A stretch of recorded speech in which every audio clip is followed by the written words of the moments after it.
할렐루야. 여러분들 가정 가운데 우리 하나님이 이렇게 무서운 전염병이 돌고 있는 이 어려운 난국 가운데에도 주님이 지켜주시고 또 보호해 주시고 또 하나님이 함께 해주시기를 주의 이름으로 축복합니다.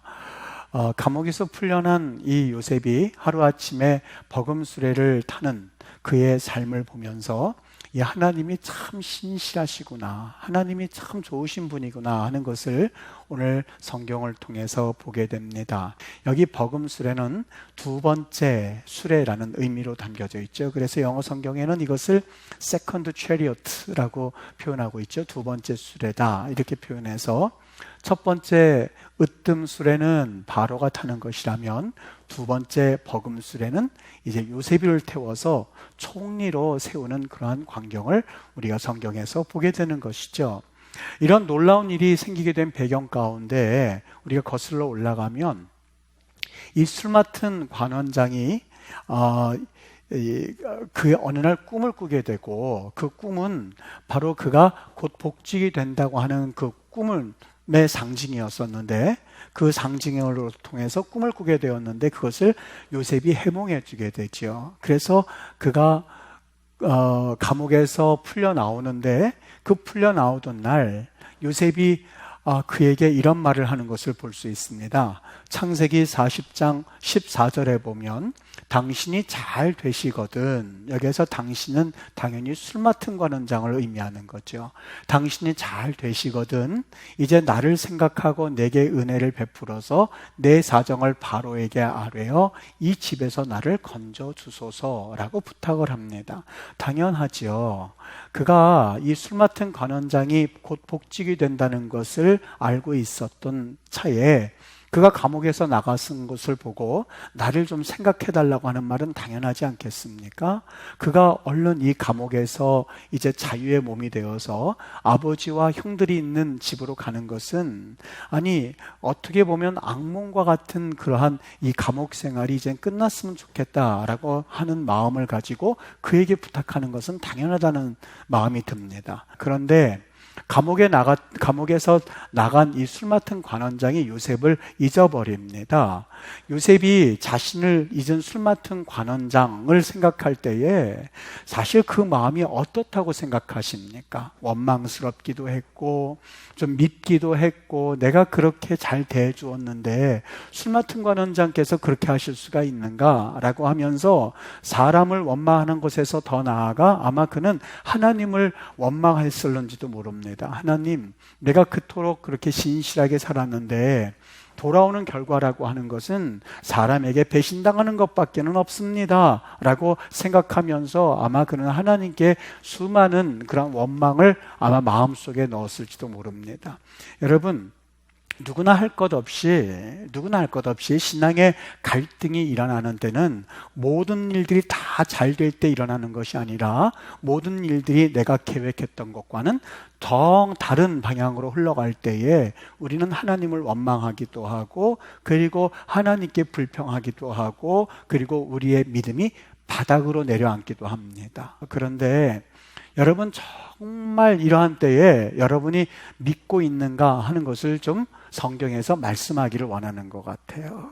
뭐를요? 하나님이 그럼에도 불구하고 신실하시다고 하는 것, 하나님은 좋다고 하는 것을 여러분 믿고 있습니까? 하는 질문에 대해서 여러분 뭐라고 대답을 하시겠습니까?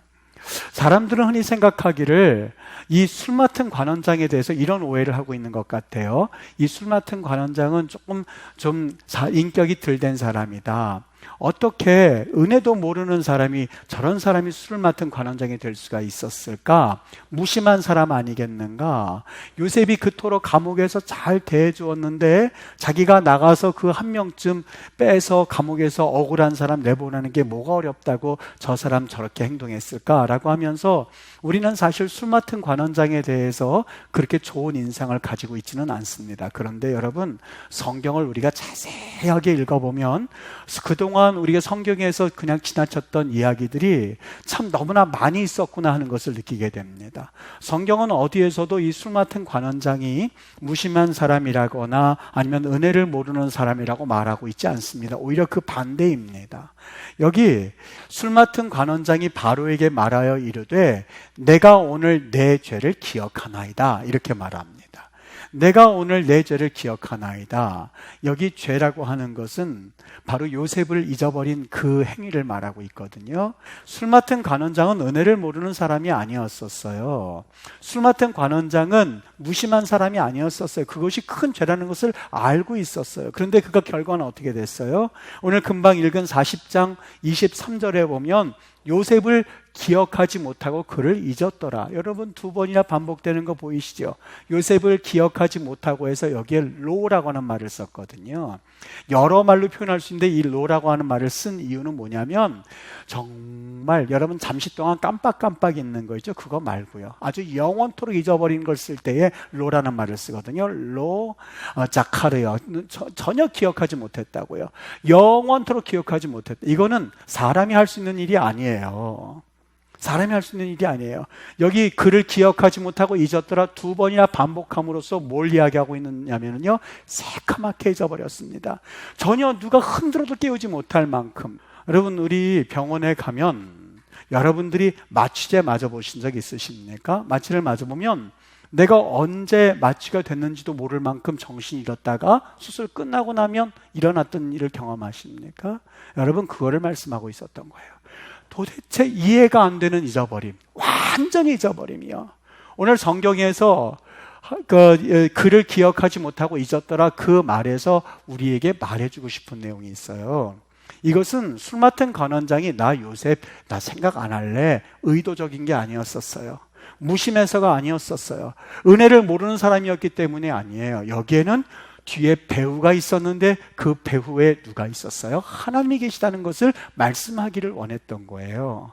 하나님께서 요셉을 잠시 동안 그의 기억에서 없애시고 완전히 잊어버리게 하였어요. 왜요? 이유가 있었어요. 그 이유는 다른 것 아니에요. 바로 하나님의 때에 하나님의 방법으로 역사하시기를 원했기 때문에 하나님께서는 그에게 있어서 그 기억을 잠시 동안 사라지게 만들었던 거예요. 우리 창세기 19장에 가서 보면 천군천사가 롯의 집에 거하게 됩니다. 목적은 이제 소돔과 고모라를 심판하기 위해서 천사들이 들이닥쳤는데 거기에 있던 못된 비루들이라고 되어 있습니다. 소돔과 고모라 성에 있었던 못된 비루들이 롯의 집에 가서 문을 부수면서 그 사람들을 끌어내어라, 우리가 그들과 동성애를 하겠다고 막 소리소리 지르는 거였었어요. 거기 상관하리라라는 말이 동성애를 말하고 있음으로써 소돔과 고모라가 그 당시에 얼마나 타락했는가 하는 것들을 사실 보여주는 대목이거든요. 바로 그렇게 문을 두드리고 있자 천군천사가 그를 끌어서 집으로 불러들이고, 그리고 뭐라고 말하냐면 창세기 19장 11절에 보면 문 밖에 무리를 대소를 막론하고 그 눈을 어둡게 하니 그들이 그 비류들이 문을 찾느라고 헤매었더라라고 되어 있습니다. 참 신기하지요. 조금 전에만 했어도 문을 부수면서 막 들이닥치면서 그 남자들 끌어내라 라고 소리치던 사람들이 천사들이 눈을 어둡게 하니까 그들이 문을 찾지 못하고 헤매었더라. 여러분, 조금 전에 눈앞에서 보이던 문도 보지 못하게 하는 하나님께서 그가 가지고 있었던 기억들, 요셉에 대한 기억들을 잠시 잊어버리는 게 일이겠습니까? 그냥 그의 기억을 닫아 놓으셨던 거예요. 여러분, 그 다음에 41장 9절에 보면 뭐라고 하냐면요, 술 맡은 관원장이 바로에게 나서서 그가 금방 요셉의 일이 생각이 났던 거예요. 내 죄를 기억하나이다. 문법적으로 얘기하지 않을게요. 그냥 여러분 믿으셔도 되는데 여기 기억하나이다라는 말이 무슨 말이냐면 누군가가 나에게 기억나게 해주셨습니다. 의미가 담겨져 있는 단어예요. 신기하지요. 그냥 내가 자발적으로 탁 생각이 났으면 이 뜻이 아니에요. 그 밑바닥 가운데는 누군가가 내 잊어버렸던 과거를 생각나게 하고 누군가가 내 잊어버렸던 내 기억력을 다시 되살려 놓으셨습니다 라는, 이게 누구지? 라고 하는 술 맡은 관원장의 내용이 담겨져 있는 거예요. 여러분, 만일 만일 그의 기억이 술 맡은 관원장이 나가자마자 그렇지, 요셉이란 저 청년이 있었지, 그에게 나에게 은혜를 베풀었지, 그가 나에게 이런 고마움을 해주었지 라고 그를 풀어놓아 주었다면 기껏해야 그는 자유의 몸이 되어서 고국으로 돌아가는 일밖에는 하지 않았을 겁니다. 그런데 하나님께서는 그를 기억하지 않고 잊게 할 만큼 완전하게 기억에 사라지게 하시었다가 이제 2년이 지나고 나서 바로가 꿈을 꾸었을 때에 술 맡은 관원장으로 하여금 기억나게 하셨더라. 누가요? 하나님께서요. 여러분, 하나님은 술 맡은 관원장의 기억을 하지도 못하게 하셨고 그 기억을 생각나게도 하시는 신실하신 하나님임을 오늘 성경에서 말해주기를 원했던 거예요. 그리고 요셉의 하나님에 대한 신실하심을 느끼고 감격하는 모습을 이렇게 보여주고 있었던 거죠. 사람들은 많이 착각합니다. 참 많이 착각합니다. 동성애나 그리고 간음이나 살인이나 마약하는 거나 술 먹는 거나 그리고 다른 사람이 도둑질하는 것은 큰 죄로 여기지만 그리고 그 죄는 용서받지 못할 죄라고 생각을 합니다. 그런데 여러분 아세요? 이스라엘 백성들이 가나안 땅에 직접 들어가지 못하고 광야에서 40년 동안 그들이 방황할 수밖에 없었던 이유는 그런 죄를 지어서가 아니었었어요. 그들이 40년 동안 직접 가나안 땅에 들어가지 못하고 광야에서 방황할 수밖에 없었던 이유는 하나님을, 또 하나님의 신실하심을 그들이 믿지 못했기 때문이에요. 불신하였기 때문이에요. 여러분, 다른 죄보다도 하나님을 믿어드리지 못하고 하나님이 얼마나 좋으신 분인가 하는 것을 신뢰하지 못하는 죄만큼 큰 죄가 없습니다. 믿음이 없고 의심만 난무하는 곳에서는 하나님이 일하지 않으세요. 의심이 있는 곳에, 그리고 믿음이 없는 곳에 육신으로 오신 예수님께서도 일하시기를 거부하셨어요. 마태복음 15장 말씀입니다. 그들이 믿지 아니함으로 말미암아 거기서 많은 능력을 행하지 아니하시더라.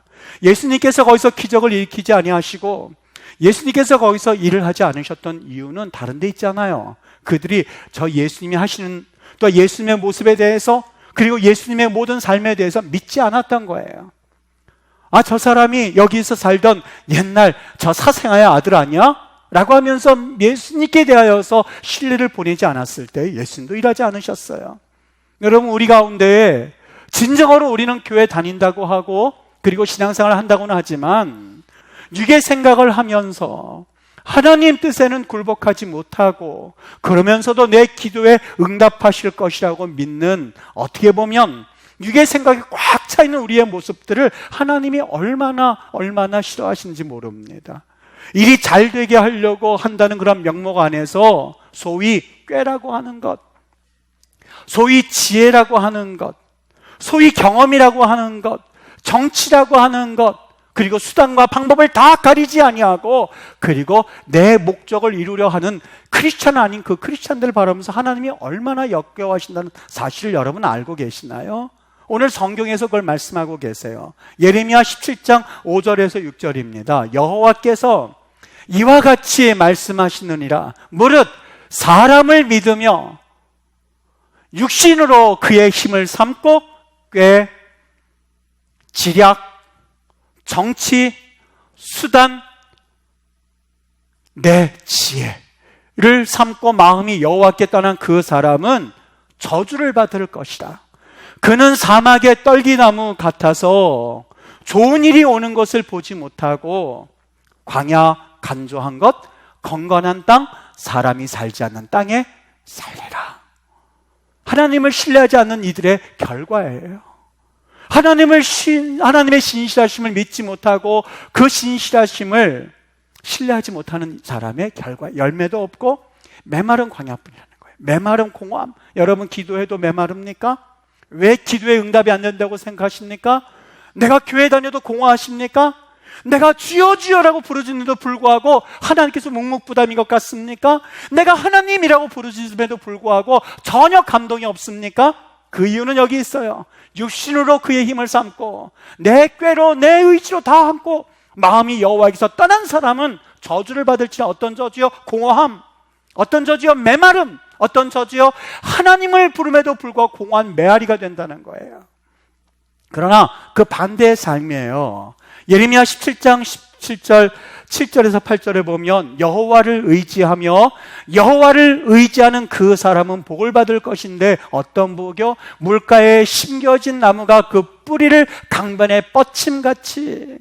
여러분, 비를 의지할 필요 없습니다. 왜요? 주님께서 생수가 되시기 때문에 뿌리에서 끌어올리는 물로 살 수 있다고 하는 거예요. 물이 항상 곁에 있는 것처럼 깊이 뿌리내는 그 뿌리로 인하여서 살게 된다는 거예요. 성령님의 능력과 성령의 함께 하시는 은혜의 강을 통하여서 비록 사람을 잊게도 만드시고 기억나게도 하시는 하나님께서 때로는 완전히 잊게도 만드시고 때로는 완전하게 기억나게 하시고 하나님을 신뢰할 때에 사람이 돕지 않는 것 같아도 또 수단과 방법을 쓰지 않는 것 같아도 하나님께서는 그 뿌리에서 나오는 그 놀라우신 하나님의 능력의 은혜의 숨결로 인하여서 그 영혼은 풍성하게 된다는 거예요.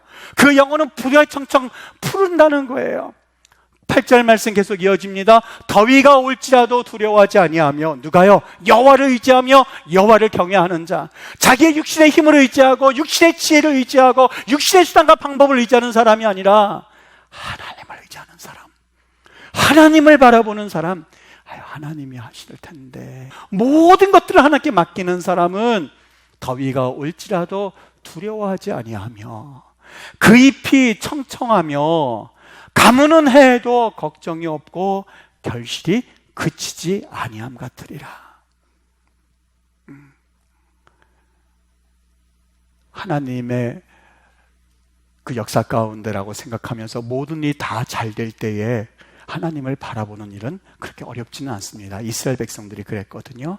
시편 106편 9절서부터 10절에 보면 하나님께서 홍해를 꾸짖으시니 곧 마르니 그들을 인도하여 바다 건너가기를 마치 광야를 지나감 같게 하시고 그들을 그 미워하는 자의 손에서 구원하시며 그 원수의 손에서 구원하셨고 12절이요.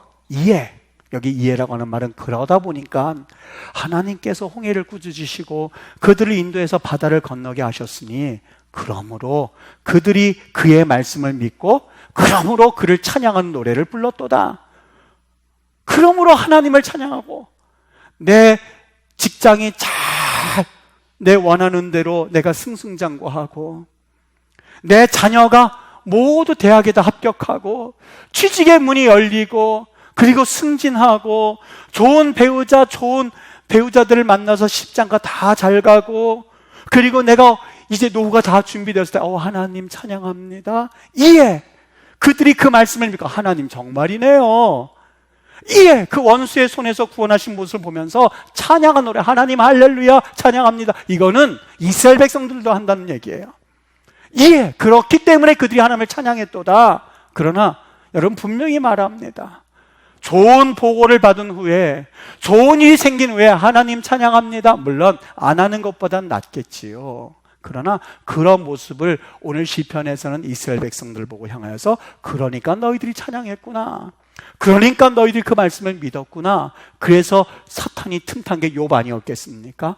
하나님께서 그런 것을 다 해주셨으니까 그가 하나님을 섬긴다고 하고 경외한다고 하였지요 라고 하면서 사단이 욥에게 시험하기 시작하는 것이 욥의 일생 아니겠습니까? 여러분, 우리 신앙생활에는요 인내가 필요합니다.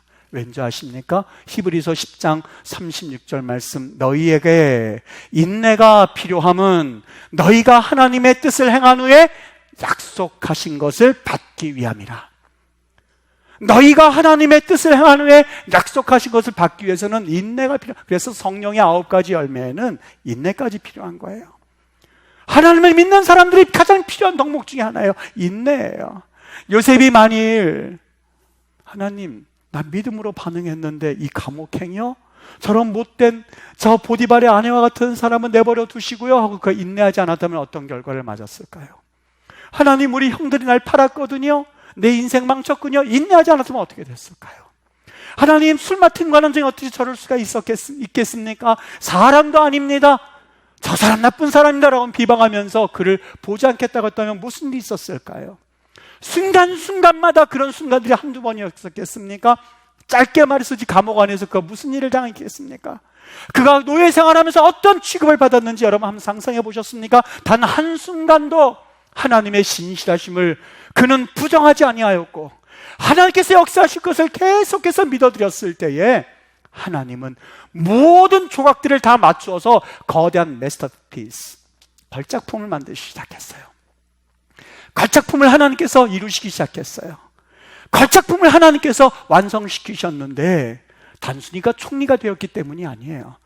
하나님께서 그를 통해서 열방의 삶을 살게 하는 곡식을 제공하기 시작했고, 이스라엘을 살리는 놀라운 하나님의 도구로 쓰임받아서 중동 지역의 큰 흉년 가운데에 생명을 구원하는 한 인물로 세우셨다는 것은 놀라운 하나님의 역사 아니겠습니까? 시간이 흐르고 나면 하나님이 행하신 일들을 깨닫는 순간이 올 겁니다. 그분이 형들을 동요시켜서 요셉을 팔았다는 말이 아닙니다. 그분이 보디발의 아내를 시켜가지고 요셉을 감옥에 집어넣었다는 말이 아닙니다. 모든 것들은 때로는 헛된 순간이라고 여겨질 만한 기가 막힌 순간들이 있지만, 우리 하나님은 너무 진실하셔서, 그분은 우리가 믿는 하나님은 참 좋으신 하나님이셔서 그 순간들을 정말 아름답게 꾸미기 시작하세요. 깨어진 구슬, 어디가 좀 마모된 구슬들 하나하나 모으기 시작해서 하나님의 마스터피스로 만들어 가시는 그 신실하신 하나님을 믿고 신뢰하는 삶, 이것이 바로 요셉이 보여주었던 신실하신 하나님을 믿는 삶의 결과였었던 것이죠. 삶이 이해가 되지 않아서, 그래서 때로는 답답해하고, 삶이 이해가 되지 않아서 정말 마음이 무너지는 영혼들이 여기 있기에 하나님께서 이번 주에 이 말씀을 주셨다고 믿어요. 설교하기 전에 기도방에서 혼자서 기도하고 있었습니다.